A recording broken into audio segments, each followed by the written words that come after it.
स्वागत है आपका दुनिया जहान में। मेरा नाम है मोहनलाल शर्मा। हर हफ्ते एक सवाल और उसका जवाब तलाशने की कोशिश। बीबीसी पड़ताल दुनिया की।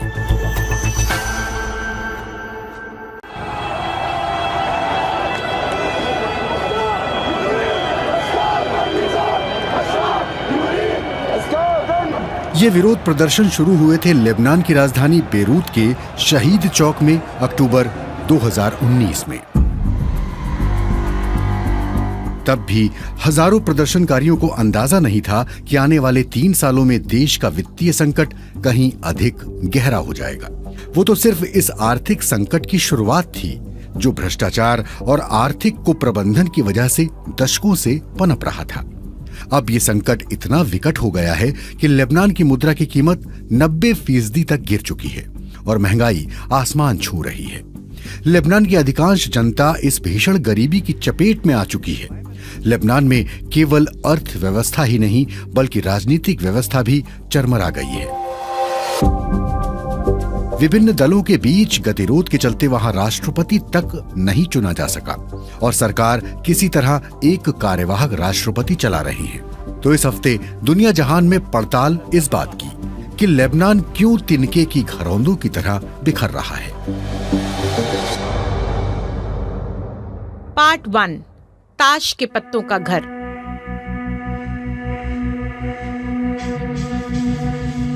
कभी बेरूत इतना संभ्रांत और सुंदर शहर था कि उसे मध्य पूर्व का पेरिस कहा जाता था। 1960 के दशक में इसकी खूबसूरत चौड़ी सड़कों पर लोगों की भीड़ होती थी। जिंदगी अपने पूरे खुमार पर नजर आती थी। और फिर 1970 के दशक में शुरू हुआ गृह युद्ध, जिसने देश को तोड़ना शुरू किया। लेबनान में मुसलमान और ईसाई समुदाय के बीच देश के नियंत्रण को लेकर सत्ता संघर्ष शुरू हुआ। इसराइल और सीरिया भी इसमें कूद पड़े। हजारों लोग मारे गए और कई इलाके बर्बाद हो गए। अंततः लड़ाई तो खत्म हुई, लेकिन एक और बदलाव आया, और वो ये कि गृह युद्ध के लड़ाके अब राजनेता बन चुके थे। और यहीं से शुरू हुआ लेबनान का आर्थिक पतन। लेकिन इसे समझने के लिए लेबनान के सामाजिक ताने बाने को समझना जरूरी है, क्योंकि इसी से जुड़ी है इस आर्थिक संकट की जड़ें। लेबनान के 18 धार्मिक पंथों की राजनीतिक व्यवस्था में बड़ी भूमिका है। मौजूदा आर्थिक संकट में इनकी भूमिका को समझने के लिए बात करते हैं अपनी पहली एक्सपर्ट से।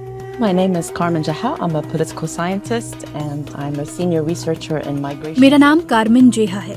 मैं राजनीति शास्त्री हूँ और बार्सिलोना में रहती हूँ और प्रवासी मामलों पर शोध कार्य करती हूँ, और मैंने लेबनान पर काफी अध्ययन किया है।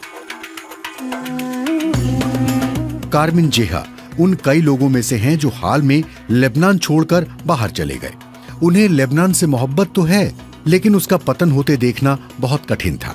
We are very generous people and we have a lot of self-dignity and it's a dignity. Lebanon के लोग बड़े दयालु होते हैं। हम लोग आत्मसम्मान के साथ जीते हैं, लेकिन सरकार हमारे आत्मसम्मान और गरिमा को कुतरती जा रही है।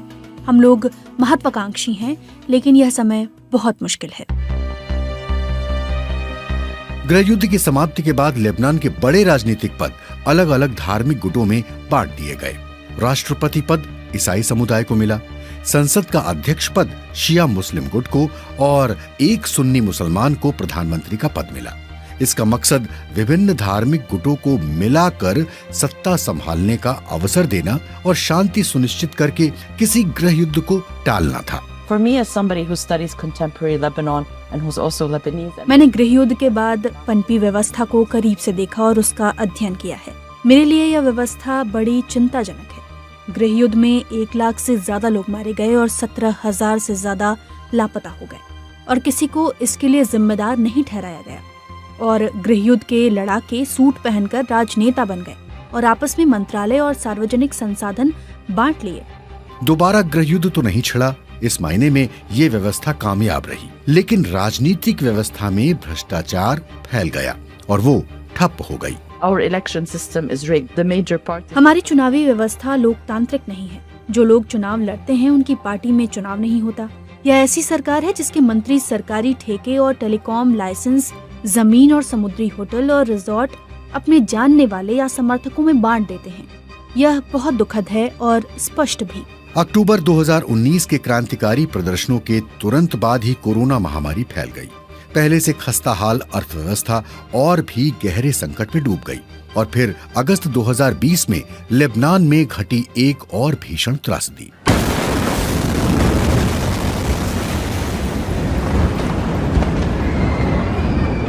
बेरूत बंदरगाह के गोदामों में रखे कई टन अमोनियम नाइट्रेट में धमाका हो गया।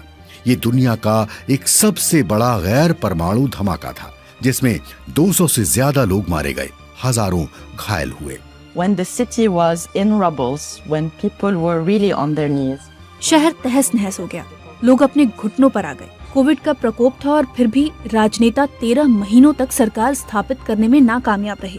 विदेशी सरकारें और लोग कहते रहे कि हम मदद भेजना चाहते हैं, मगर आप कोई सरकारी तंत्र तो बनाएं। लेकिन इन राजनेताओं ने कोई जिम्मेदारी या सहानुभूति नहीं दिखाई। इन लोगों में से एक महत्वपूर्ण गुट है हिजबुल्लाह, जिसे अमेरिका और यूरोपीय संघ ने प्रतिबंधित कर रखा है और जिसे ईरान का समर्थन हासिल है। कार्मेन जेहा कहती है कि हिजबुल्लाह एक सैन्य गुट और राजनीतिक गुट की तरह काम करता है। सत्ता की साझेदारी में अपने हित साधता है और किंग मेकर की भूमिका भी निभाता है और लेबनान को खोखला करता है। पार्ट 2, भ्रष्ट बैंकिंग प्रणाली। लेबनान में सिर्फ राजनीतिक व्यवस्था ही ठप नहीं हुई, वहां की बैंकों की हालत भी बिगड़ती गई है। ये कैसे हुआ बता रहे हैं हमारे दूसरे एक्सपर्ट समी अताउल्लाह, जो बेरूत स्थित शोध संस्थान पॉलिसी इनिशिएटिव के संस्थापक निदेशक हैं।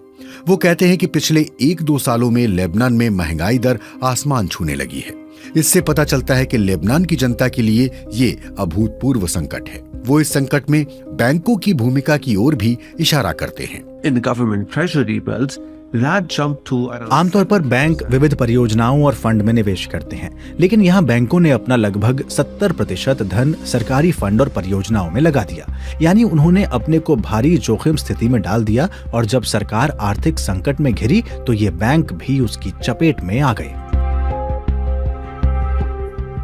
बैंकों द्वारा ऐसे निवेश को रोकने के लिए निगरानी तंत्र तो होता है, लेकिन वहां वो बेअसर रहा और जब समस्या खोलकर सामने आई तो अंतर्राष्ट्रीय वित्तीय संस्थाओं ने लेबनान और उनकी संस्थाओं को कर्ज देना बंद कर दिया।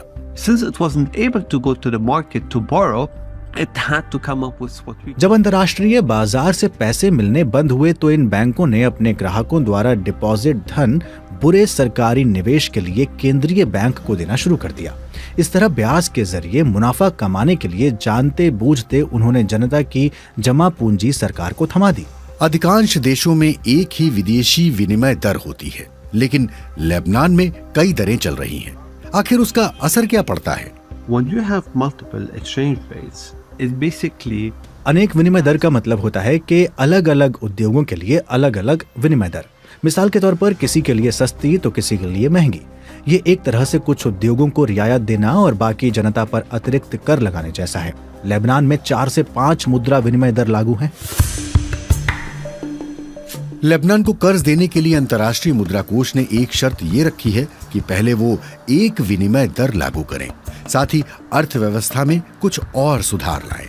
इस पर खासी तरक्की नहीं हो पाई है और राजनेताओं की ओर से अर्थव्यवस्था को पटरी पर लाने के लिए कर्ज के लिए विशेष प्रयास नहीं किए गए। लेबनान अब पूरी तरह से केवल कैश यानी कि नकदी अर्थव्यवस्था बन चुका है। बिजली कंपनी दिन में केवल 2 घंटे तक ही बिजली दे पा रही है और लोग महंगे जनरेटरों पर निर्भर हैं। दवाई और ईंधन के दाम भी बढ़ चुके हैं। वहीं देश में लगभग 30 साल बाद पहली बार कॉलरा की महामारी भी फैल रही है। इन स्थितियों के चलते लोगों में असुरक्षा की भावना है और हिंसा के भड़कने की आशंका भी मंडरा रही है। They don't have that, they didn't have that, despite all the crisis. And we obviously hope that violence doesn't break. सत्तारूढ़ समुदाय को इसकी चिंता नहीं दिखती और ना ही उनका ज़मीर जागता नजर आता है। हम बस उम्मीद कर रहे हैं कि हिंसा न भड़के, लेकिन उसका अंदाजा लगाना मुश्किल है। समाज को संगठित होकर सुधार लाने होंगे, ऐसे सुधार जो बाहर से न थोपे गए हों बल्कि देश ने खुद लाए हों। पार्ट 3, जनशक्ति। क्या जनता खुद बदलाव ला सकती है? जानते हैं अपनी तीसरी एक्सपर्ट से। My name is Lina Munzir and I'm a writer and translator. मेरा नाम लीना मंजर है। मैं एक लेखिका और अनुवादक हूँ। देश के हालात ने मुझे पत्रकारिता की ओर खींचा है, लेकिन मैं अपने आप को पत्रकार नहीं कहूँगी। जब हम जनशक्ति की बात करते हैं तो अक्टूबर 2019 के क्रांतिकारी विरोध प्रदर्शनों की यादें ताजा हो जाती हैं। It was the straw that broke the camel's back when the government. वो ऊंट की पीठ पर आखिरी तिनका था जिसने उसकी कमर तोड़ दी, जब सरकार ने कहा कि वो व्हाट्सएप कॉल पर टैक्स लगाने जा रही है। इतने बड़े विरोध प्रदर्शन देश में कभी नहीं हुए थे। उत्तर से दक्षिण तक हर गांव और जिले में हजारों लोग सड़कों पर उतर आए थे। 2-3 महीनों तक लोगों का जुनून उफान पर था और आशा बंधी थी कि अच्छे बदलाव आएंगे, लेकिन वो झूठ साबित हुआ। दरअसल हालात उसके बाद और बदतर हो गए। विरोध प्रदर्शनों के बाद हालात इतने बिगड़े कि 80% आबादी गरीबी की गर्त में धंस गई और लेबनान की मुद्रा लीरे की कीमत तेजी से गिर गई। The exchange rate used to be 1,500 lira to the dollar. Today it hit. $1 की कीमत 1,500 लीरे होती थी, पर अब 40,000 लीरे हो गई है। कुछ भी खरीदने के लिए अब पहले लीरे को डॉलर में भुनाना पड़ता है। $100 पाने के लिए लीरे की मोटी गड्डियां ले जानी पड़ती हैं। घरों में बिजली और पानी की कीमत चुकाना सबके लिए संभव नहीं है। सड़कों पर बिजली नहीं है, दुर्घटनाएं बढ़ रही हैं और असुरक्षितता का माहौल है। लेबनान में हालांकि इस साल मई में चुनाव हुए थे, मगर काम अभी भी कार्यवाहक सरकार से चल रहा है। नवंबर से राष्ट्रपति का पद खाली है। लीना मंजर कहती हैं कि इसके बावजूद भी ज्यादातर लोग चुनाव में अपने उन सैनिक नेताओं को ही चुनते हैं जिनका नाम वो जानते हैं। वहीं हाल में लूटपाट की घटनाएं बढ़ी हैं। कई वारदातों में हथियार लेकर लोगों ने बैंकों से औरों के नहीं बल्कि अपने पैसे निकाले हैं जो बैंक में डिपॉजिट थे। Every person who has gone in to hold up a bank at this point. हर आदमी जिसने ये किया है उसके पास जायज वजह थी। या तो उन्हें अपने किसी परिजन के इलाज के लिए पैसे चाहिए थे, या विदेशों में फंसे अपने बच्चों के लिए जिन्हें पैसे भिजवा पाना मुश्किल हो गया था। लीना मंजर कहती है कि अगर हालात ऐसे ही बिगड़ते रहे तो गृह युद्ध जैसी स्थिति भी बन सकती है। जरूरी नहीं कि वो धमाकेदार ढंग से हो। स्थितियां धीरे धीरे फिसलते हुए हाथ से निकल जाएंगी।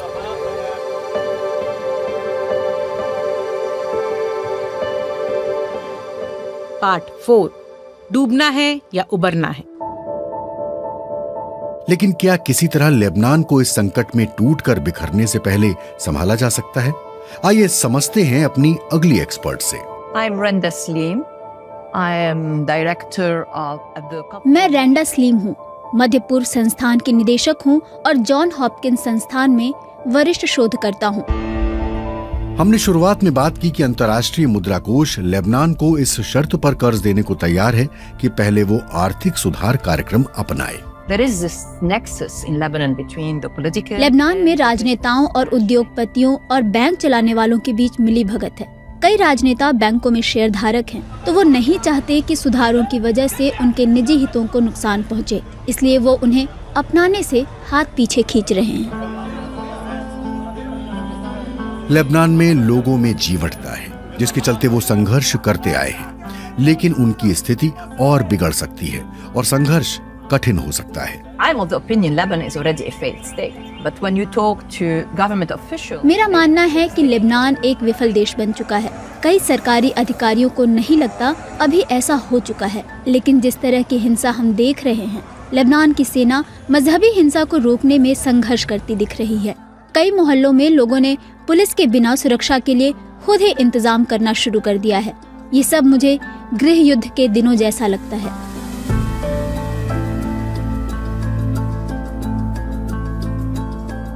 दुनिया के अन्य संघर्षों की तरह लेबनान में भी संघर्ष के कारण राजनीतिक, सामाजिक और मजहबी हैं, जिसकी जड़ें भ्रष्टाचार में हैं, जो मिटता नहीं दिखता। ऐसे में क्या लेबनान के पतन को रोका जा सकता है? इस पर आखिरी टिप्पणी सुनते हैं रेंडा स्लीम से। I don't see the politicians and the bankers and the business. राजनेताओं और उद्योगपतियों ने इस विफल मॉडल से बहुत कमाया है, तो मुझे नहीं लगता कि देश को पटरी पर लाने के लिए अंतर्राष्ट्रीय सहायता पाने के लिए सुधार करेंगे, और न ही वो कहीं जाने वाले हैं। तो मुझे नहीं लगता नजदीकी भविष्य में कुछ बदलेगा, जब तक कि हम बदतर हालात में नहीं पहुंच जाते।